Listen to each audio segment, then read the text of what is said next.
बच्चू कडू यांनी केला शहीद सैनिकांच्या कुटुंबियांचा अनोखा सन्मान। अकोल्याचे पालकमंत्री बच्चू कडू यांची लढवय्या आणि आक्रमक नेता अशी संपूर्ण महाराष्ट्रभर ओळख आहे।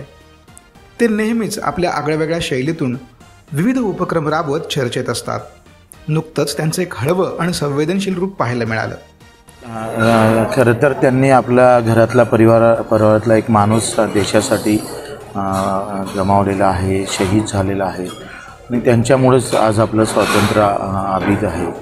जी आझादी आहे ती त्याच्यामुळं आहे आणि अशा परिवारांच्या त्यांच्या मातोश्रीला म्हणा, त्यांच्या घरच्या परिवारातील तेव्हा आम्हाला पायाला स्पर्श करता आला। हा आमच्यासाठी देवापेक्षाही सुद्धा परमेश्वरापेक्षाही अधिक महत्त्वाचं वाटतं। स्वातंत्र्य दिनाचे औचित्य साधत बच्चू कडू यांनी अकोल्यातील एका कार्यक्रमामध्ये शहीद सैनिकांच्या कुटुंबियांचा अनोखा सन्मान केलाय। वीर पुत्रांचा अभिमान आम्हाला आहे। आपण या ठिकाणी स्नेहभोज घ्यावा अशा प्रकारची या पंचपात्रात पालकमंत्र्यांना सर्व शहीदाच्या आईवडिलाला, वर पिता आणि वर मातांना एकत्र बोलावून जेवू घातलं। ही एक नवलाची गोष्ट। हां, सोन्याच्या ताटात सोनंच आहे आमच्यासाठी।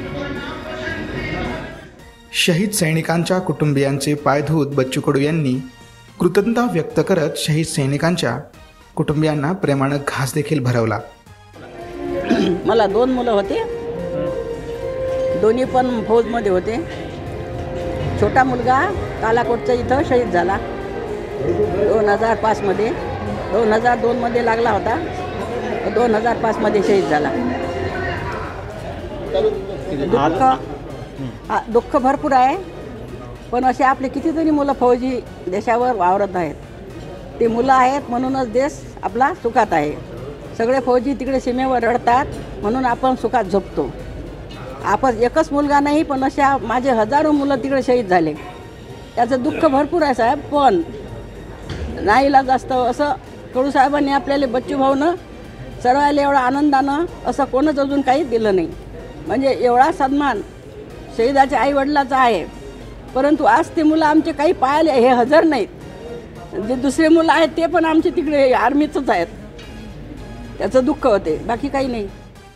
त्यामुळे या अनोख्या सन्मानानं या कुटुंबियांच्या डोळ्यात अश्रू तरळलेले पाहायला मिळाले। या भावुकतेच्या हळव्या क्षणांनी अकोलेकर देखील भारावून गेले।